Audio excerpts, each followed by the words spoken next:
welcome back to the channel, and the first episode of what may or may not turn into a weekly thing, Motorsport Rundown. Today, talking about racing that happened during the weekend. I'd normally say possibly any other news if there wasn't a lot in the way of racing and stuff, but just general motorsport conversation about what's been going on. So, obviously, we've just come off the back of a weekend where we had Formula 1, Formula 2, several other series racing going on, so there's plenty to talk about in terms of action and stuff that happened. So, primarily looking at that.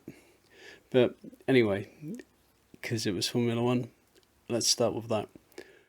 Well, the F1 itself, so I'm not wanting to talk like for ages about the race and qualifying and stuff, because obviously there's several other things to get through as well.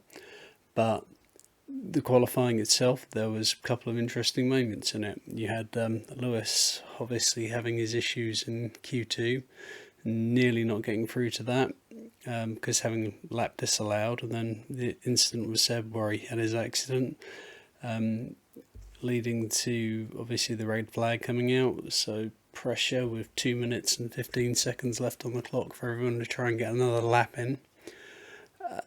He managed it, but obviously that would then have a knock-on effect and potentially compromise his strategy for later on in the weekend. It's getting on to the race. The other news, of course, from the qualifying was that Max managed to split the Mercedes, which we thought could have a good effect into the race. Didn't quite happen that way, of course. Valtteri managed to get the jump on him, and then apparently because of B, meaning to miss his braking point, he overshot it into turn 2, so couldn't quite get the jump on Lewis. But the stewards decided they thought they would try and make a race of it by giving Lewis a 10-second penalty, which meant Valtteri basically had a free shot at winning the race without having to actually overtake Lewis, which obviously he benefited from rather a lot. Behind Valtteri, who won the race, trotted off quite happily on his own, there was Max taking up his usual position of racing no one, basically, but being the closest person to the Mercedes. Following on from that, we had Lewis, who finished pretty much on his own. I get the feeling he wasn't really that fussed about it by that point after given his penalties. So he just trailed home doing what he was doing. It got a bit more interesting behind that. Sergio Perez getting fourth, a great result for him. Daniel Ricciardo managing fifth, having got a 5-second time penalty. His response, of course, being that he'll just have to drive quicker, which I thought was a good response. And he did, gapped Charles Leclerc nicely. Charles Leclerc being on newer rubber, of course, but the Renault is just the quicker package at the minute. So, so Charles Leclerc in 6th place, had a great race, but opening lap had a collision with Stroll. And I'm a Ferrari fan, but even I'm surprised it didn't get investigated at least. So, yeah, they did everything they could do to try and secure the best result they could do for Charles and the team, and that's what they did. Moving on, Esteban in finishing in 7th, could have had a better result. I don't really want to go through all of them, but if they finished in the top 10, it was generally they had quite a good race. Some people had more eventful races than others. Say Max and Sergio Perez, you basically didn't see through the whole race practically. And then you had other people like Alexander Albon, who basically hardly ever seemed to be not off the screen because they were having dicing with other people, getting slowed down by incidents ahead, like the turn 2 incident on the first lap, Sainz putting it into the wall, which managed to mess up several people's races. There was a lot of people you could talk about. Going long seemed to be the best method for the day, basically. Kvyat ended up significantly further up the grid than he would have than where he started. Charles going slightly longer allowed him, with a bit of teamwork from Sebastian, to get the jump on Esteban Ocon. So there was a lot of strategy plays that worked out from cars that perhaps didn't have the pace of some of the others, which, that's what strategy is there for. You manipulate the things you can to try and get your best result, and that's what Ferrari and AlphaTauri did. Behind them, as I said, Norris had a very interesting race. Not the result, obviously, him or McLaren would have wanted, but they showed a lot of kind of battling qualities and stuff after what was a very tough start to the race, I think it's fair to say. So they earned more credit than points. Haas, Magnussen kind of had a good race, but you didn't really see too much of him. The good race was he was quiet and stayed out of trouble. The Williams, Latifi did alright by staying pretty irrelevant. I think George Russell, the pressure on him to be the shining light of the team is sort of like he's making more mistakes and perhaps overdriving to a certain extent, trying to live up to it. But yeah, the Alfa Romeos, Kimi did a good job of slowing a lot of people up, but ultimately it didn't gain him anything. He just lost a lot of time driving defensively and not able to sort of maximise his own strategy. So the F1 race was Russia. It was not going to be the most thrilling, despite the stewards' efforts to try and have some sort of fight going on for the lead, which never materialised. So we got what we were expecting from it, I think. In the midfield, there were some tense, tight battles which didn't result in a lot of racing, but with various strategy elements and stuff coming into it, it helped it and progressed it and made for some sort of unexpected results. So there's stuff there to look at. Formula One moves on. So nothing this week, but obviously then we're going to Germany, Nürburgring, which in this time of the year could be interesting. Bearing in mind they just had the Nürburgring 24 there, and the weather seemed to be the defining factor of that race. So God knows what it's going to be like for Formula One if the sports cars were having an interesting time of it. So let's crack on and have a look at Formula 2. The main thing of the first race is that you had two drivers just driving absolutely the wheels off it, and Yuki Tsunoda and Mick Schumacher, and both of them had great races. Mick proving why he's sort of running away with the title a little bit at this point. The momentum is very much with him, and keeping clean, not getting an instance, not getting some wins and stuff together now, but always at the sharp end of the points. He's not having any bad races, maximising every weekend, which is what you need to do to be winning the titles. And that's what he's doing at the moment. So he's got to be a shoo-in in Formula One somewhere next year at this point. He just has to be. Quick update on some F2 news that came in today.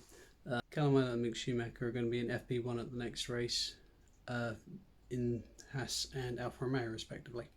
So that'd be interesting to see how they do in that. But it's good news for them. Robert Schwartzman should be in Abu Dhabi from the sound of it.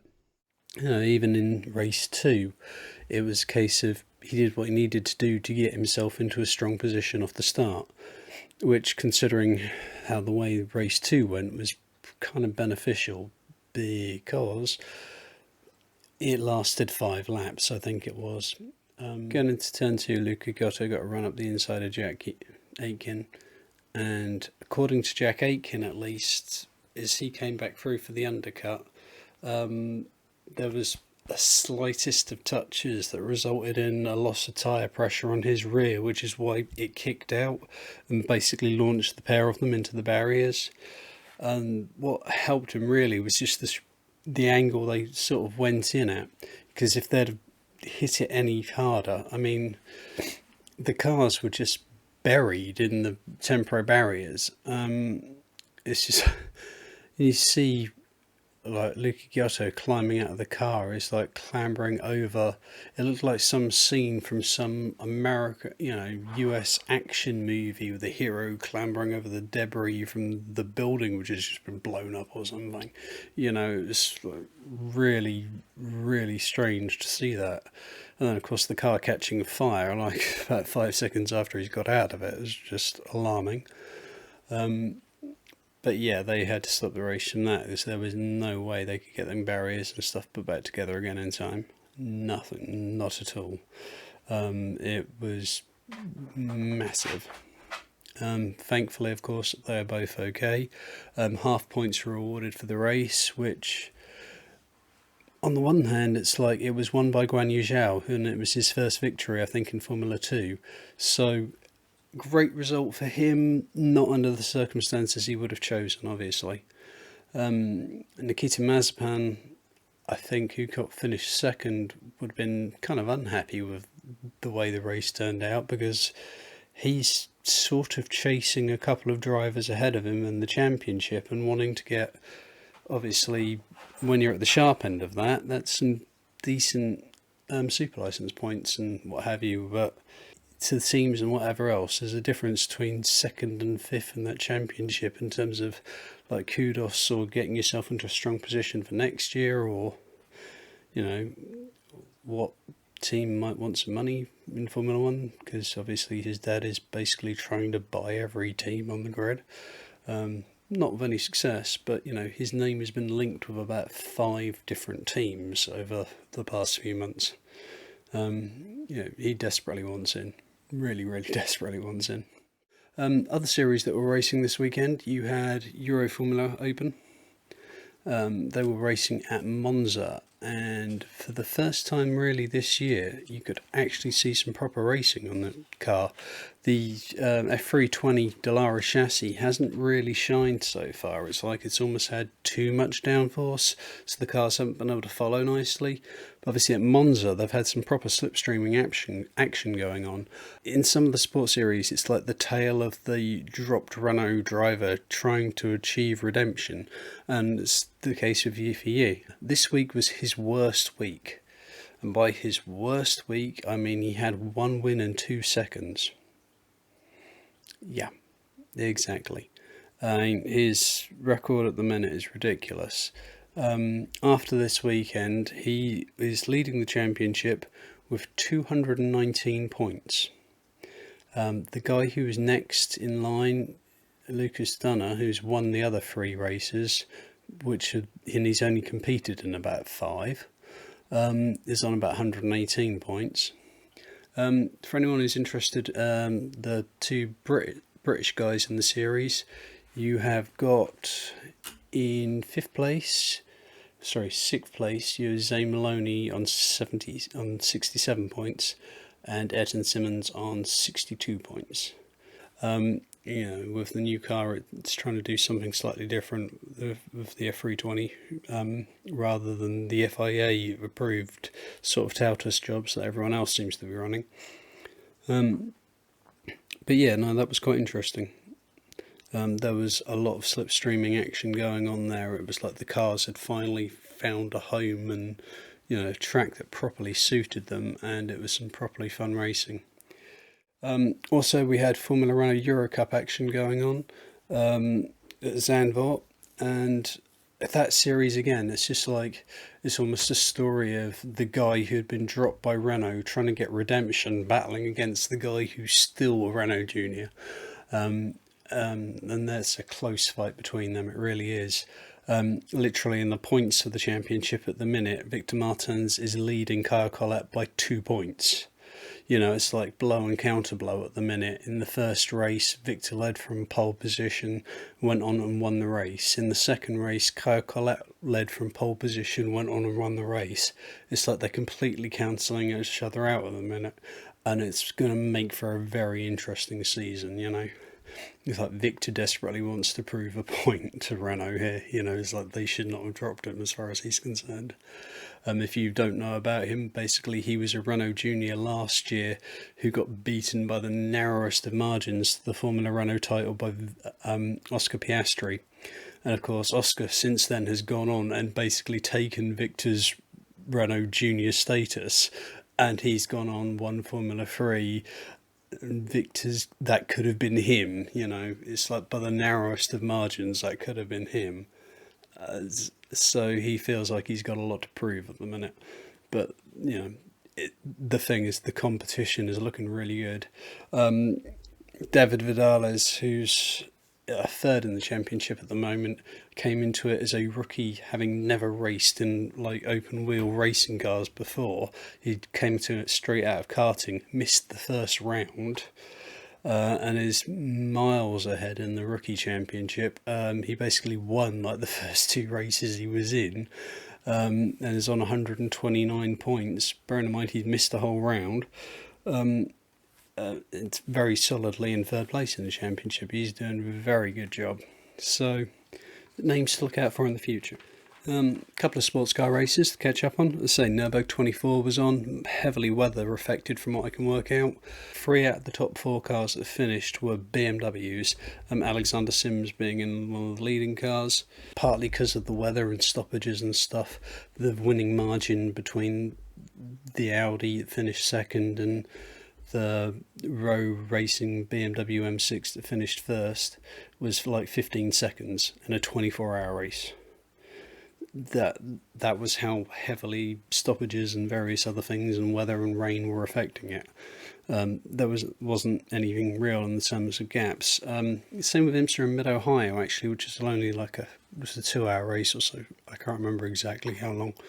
But Hello Kester and Nevis, Ricky Taylor eventually won it in number 7 Acura Team Penske entry. They had a bad start, dropped to 4th originally. And through quick pit stops and mistake by other people, they managed to get their way back up to the lead.